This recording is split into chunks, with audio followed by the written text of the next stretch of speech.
Weary of the whole production, she made one last appeal to Jack Warner to be taken off the film.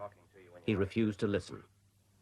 And so I decided that if after all the proof I had given of what I wanted to do with my career, that I was still having to argue after 18 years about an unsuitable property, that I was going.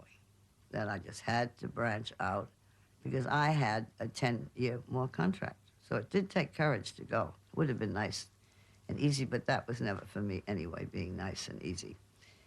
So I got him, Mr. Warner, on the phone at 3 o'clock in the morning, finally. And we had 2 more days of shooting. And I said, if you want this film finished, I get my release the day after I finish. Well, you can imagine. But he called back. I got it. And the most amusing thing is I had to dub one line for Beyond the Forest. And I'm in a projection room, and this is the line I had to dub. If I don't get out of here, I'll die. Well, I don't get out of here, sound people, everybody just collapsed. It was the perfect line. I finally left. Because I thought that daughter had better leave father and mother. Because the studios were really like you had your family. And your problems got to be worse as you grew up and knew more, just like we are with our children when they get to know more. It's pretty devastating. And they would always say, well, we gave you your original chance. You really have no right now to grow up. But I grew up, and I just had to go.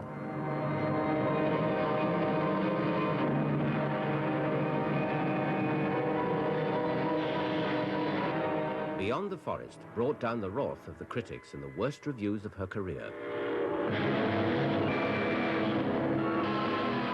One critic wrote, if Bette Davis had deliberately set out to wreck her career, she couldn't have picked a more appropriate vehicle.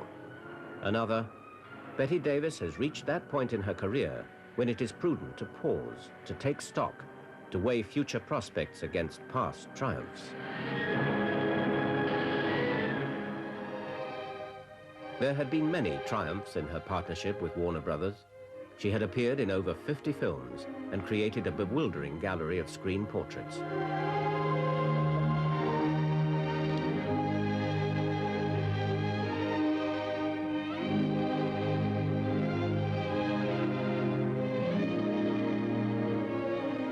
I put on this white dress for you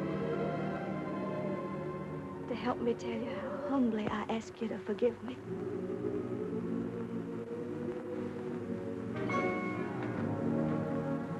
Press, I'm kneeling to you. I had a lovely time, lovely, lovely. It was lovely. Lovely. Yes. Well, I'll have to get up early in the morning. Good night. Good night. I can only stay for a minute. You're so right. Don't you just love Sunday afternoon?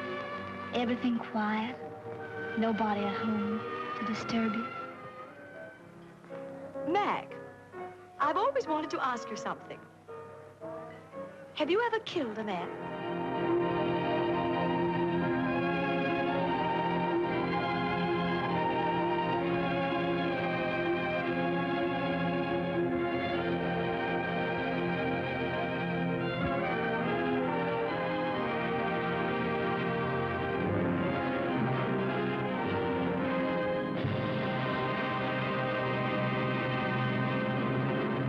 After her professional divorce from Warner Brothers, she was alone for the first time in 18 years.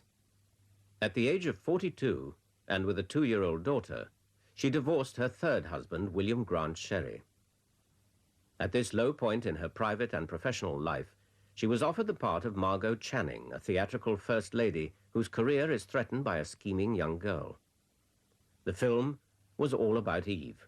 The writer and director, Joseph Mankiewicz, and the scheming young girl was played by Anne Baxter. She has told me that When that script arrived in the mail, she thought she was through. Did you know that? 41 years old. Marvelous. It was the greatest break at that point in my career that ever happened. There's no question about it. I wouldn't have found that. As I told Mankiewicz, he resurrected me from the dead. There's no question about it. Well, Willie Wilder said, you know, be prepared. She can be rough. You know, but she's good, but she can be tough. Ah, Margot, darling.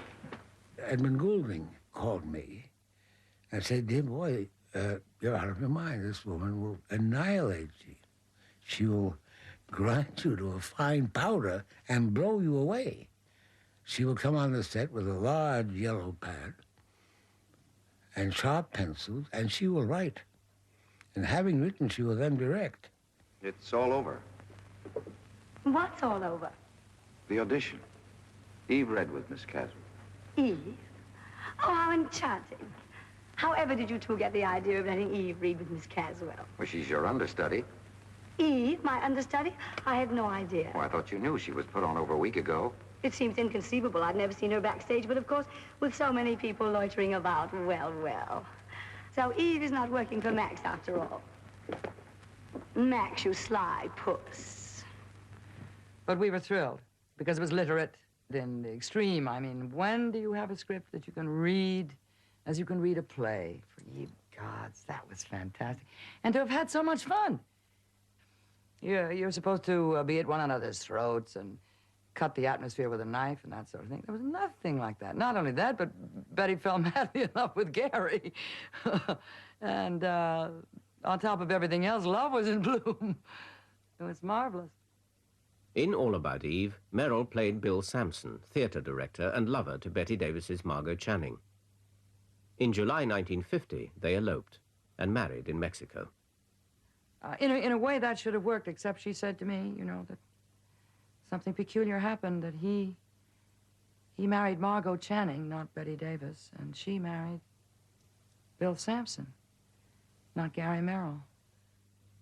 They adopted 2 children. But after 10 years, almost to the day, Bette Davis's 4th marriage collapsed. I loved being a wife. Never married anybody I didn't think I loved. Was brought up to marry. I was not brought up as we are today, that one may experiment, have affairs, and then see. In my world, you married, or nothing, just you married. Had I been brought up differently, I think I would have married much, much, much later, and maybe found the right person. Funny business, a woman's career. The things you drop on your way up the ladder so you can move faster. You forget you'll need them again when you get back to being a woman. It's one career all females have in common, whether we like it or not. Being a woman. Sooner or later, we've got to work at it. No matter how many other careers we've had or wanted. And in the last analysis, nothing's any good unless you can look up just before dinner or turn around in bed. And there he is. Without that, you're not a woman. When she says something to the effect that if you can't look across the dinner table or wake up in bed with a man, in other words, that's basically what he says, you're not a woman. And there is no question about it. That should be a part of a woman's life. And that I didn't in the long run have. And would have liked it. Believe me.